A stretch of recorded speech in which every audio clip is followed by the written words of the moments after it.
Hey guys, it's LaTanya Moore. We are here with Real Perspectives. Tonight we have an absolute treat for our chat time. We have author Heidi Siefkas. Now, Heidi is not just an author, she's also an adventurer. And she wrote a book, or it's actually her debut memoir, and it's actually called When All Balls Drop. Now, it debuted in September of 2014, but Heidi is here today to talk with us about this particular project. Heidi, welcome to the show. Thank you very much. It's a pleasure to speak to you. I am actually located on the island of Kauai, so I send aloha to all of your audience. Talk with us. Tell us a little bit about the backstory and what prompted you to create this particular project. In order to tell the backstory, we need to press rewind to 2009, so almost 6 years ago. I had seemingly everything that someone would want. A happy marriage. I was a homeowner in South Florida in Broward County outside of Fort Lauderdale. A successful travel industry executive in Berlin 1 week, in the Playboy Mansion the next week, and taking a red eye back to Orlando for an exposition, as well as living a healthy and happy life. I was juggling a lot of balls, and that's where the title of the book comes from, that I was, granted, not without effort, I was balancing a lot until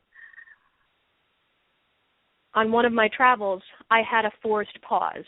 And my when all balls drop moment was actually while I was taking out the trash in New York Hudson's River Valley. So about an hour and a half out of New York City, I decided to take out the trash and admire the fall color change. So in September 2009, I decided to be once again a superwoman, not just go out and take a walk and enjoy the fall colors, but multitask and take out the trash and the pizza box from the last evening, and everything went blank. I don't remember a thing. I didn't feel a thing. I did not see a thing. The next thing that I do remember was waking up in the ICU in a town called Poughkeepsie, New York, with my mother and my husband at my bedside.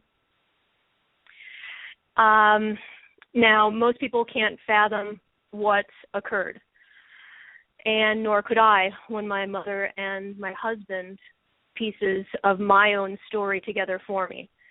What had transpired when I took out the trash on a normal fall day, it wasn't rainy, it wasn't windy, but a 1,000-pound tree limb struck me, breaking my neck and then leaving me unconscious. And it's a good thing that I'm addicted to my iPhone because I had it on my hip, and that is how my husband found me, because he called me after not hearing from me after a period of time, and instead of me picking up, the doctor in the ER picked up the phone and let my world know what had happened to me. And people ask me, how did you get to the hospital if no one knew this was happening? A good Samaritan called, and to this day, I do not know who the person is. I tried to find out because I wanted to thank that person, because without their speedy reaction and calling the paramedics, I would not be here today. It was crucial that I get there very quickly, as the brain bleeding was severe. They did not know what my prognosis would be, if I would have a full recovery. And I also underwent neurosurgery because the vertebra that was broken was my cervical 7, which is in charge of pretty major motor skills, such as your hands and your eyesight. Like, what prompted you to just really share your journey with the rest of us? Of course, when this happened, I did not think once about writing a book about it. I had so many other challenges, whether physical, as well as other things that started to happen in my life, almost as if that tree was the domino, and then very important pillars in my life just continued to fall. However, the decision to write the story was about a year and a half after that tree fell, and it was prompted by a complete stranger who I was traveling with, who I retold my story, and she said, that would make a great book. So, as I alluded to a little bit, the tree was just one traumatic loss that I faced that fall, but with the title of the book, When All Balls Drop, there were other things that transpired. The second and probably the most painful was that the day before that tree struck me, I discovered that my husband had been living a double life. So while I awoke in the ICU, I saw my mother and I saw my husband, and I did not lead anyone to believe that anything was anything but perfect, that was my loving husband, and I did not divulge any of that until many months down the road, because I, one, needed to come to terms with it myself, but when you are in such a lengthy physical recovery, you need everybody in your court, and I didn't need fighting factions in the ICU room or afterwards. So when your health is in peril and then also your marriage is in ruins, I thought, my God, my life is ending. Everything that I hold dear has been taken from me. And it was at that point that then finally another and final pillar of my life disappeared. Because it takes quite some time for a vertebra to heal. It's not as if you just put a brace on it and you get a walking cast and you go back to work. After a period of a few months, that executive level position, they needed to move on with their marketing and PR goals. They couldn't wait for me to come back, and so they forced me to resign. So for me, at that time, holding everything together as a professional, as a wife, as well as a healthy human being, all of those things vanished. And the subtitle of the book is The Upside of Losing Everything. And because I had this forced pause, which was I didn't get to go back to work, I was limited in even mobility with a brace for 9 months, I had time to reflect on all that was lost and how I wanted to progress in moving forward with this second chance that I was given in what I call Life 2.0.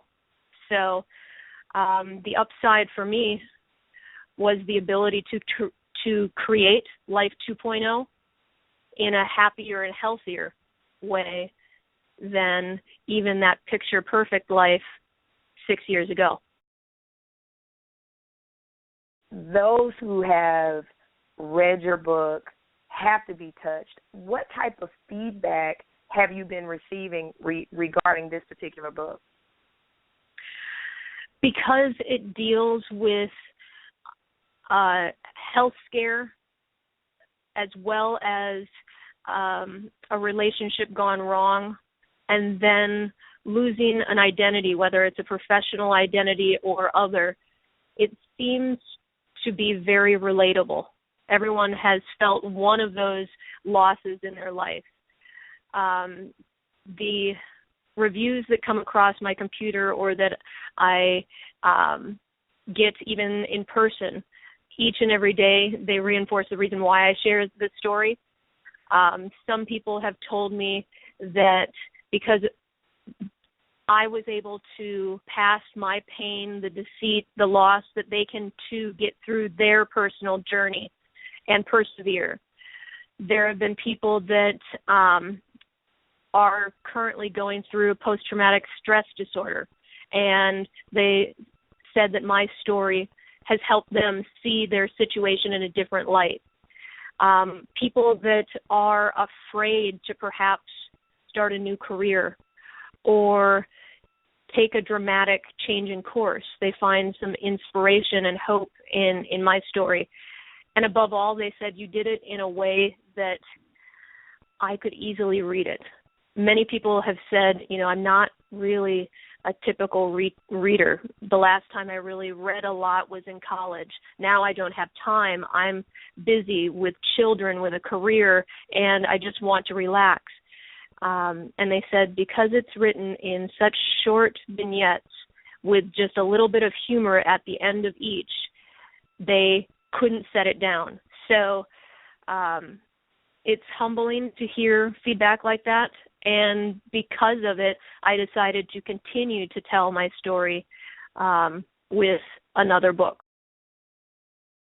I want to ask or kind of shift a little bit, and I know you've brought up about the new book, so tell us a little bit about the new book. What is it that prompted you to continue the story in that book, and just tell us a little bit about that project. The first book follows me from tree to tree. So it was sparked by this traumatic accident that forced my life to a halt. And it follows me through, ironically, 9 months of physical recovery. And then I revisit that tree after I'm physically well. And I looked at that tree with a different perspective. And the way that I phrased it is that I looked at it with new eyes. And the title of the second book is called With New Eyes, The Power of Perspective. And it talks about, now that I'm physically recovered, how do I create this life 2.0? How am I going to look at everything with different eyes? How am I going to get this perspective shift more frequently in my life without having to have a 1,000-pound tree limb hit me over the head? I am smarter than that. I can inject into my life a way to have those mental shifts, to check on my path. And so, although I was physically recovered, I was still emotionally dealing with a lot of loss. Recently divorced, still living in the marital home. I needed to decide what to do professionally, where to live, and the way that I found my answers was returning to my roots, returning to familiar places with familiar faces, but then also challenging myself with some things I guess I would call adventures, whether it would be trying a new sport, skydiving, or taking a solo trip to South America. And through kind of working through those fears in something that was new, I was able to continually shift that perspective and get to where I am now. What is one takeaway from your business, your story, your book, the things that you're doing with your life that you'd like to encourage our listeners to do? The takeaway of my experience and what I share in the two books is really the power of perspective. And when people hear that, sometimes they say, oh, she's going to go into this lofty talk about, meditation or switching your mental channel. I'm someone who's practical, and I need to have ways that I can tap into perspective that are easy, that don't require an hour a day. I'm a normal person that has adult temper tantrums like the best of them. Actually, I've become quite famous for them. Sometimes I just need to vent if something's going wrong, but then I can automatically change my focus. And one way that I do that is I have a 2-word mantra, and it's something that I came up with during my recovery process, and I call it look up. And it's not some Om chant, it's something very practical. It means 2 things: to be aware of your surroundings. So look up. appreciate the beauty around you or those hazards around you. In essence, it means be mindful. And then the second component of look up is to positively spin whatever situation that you're in, because although it may appear so negative, there are no wasted experiences. Every wound, hiccup, hurdle that you go through in life turns into wisdom. So the first is if having a 2-word mantra works for getting through things, use look up. If that doesn't work, there's other things that have worked for me, and one of them is adventure. To do something, whether it's physical, emotional, or mental, that tests your boundaries so that you get out of that comfort zone, whether that's traveling to South America alone, whether that's learning a new language, whether it's starting a family, or let's face it, renting a car in a city that you're unfamiliar with. There is not a single one of us that is not going to put down the phone and turn down the radio, because you have to be focused on just that. And I find that what look up and doing an adventure does for me is it makes me kind of one-track focus for whether that is a 5-minute period, a 30-minute period, and that's the takeaway of both of the books in my story, is the power of perspective, which is that is the one power that we all have.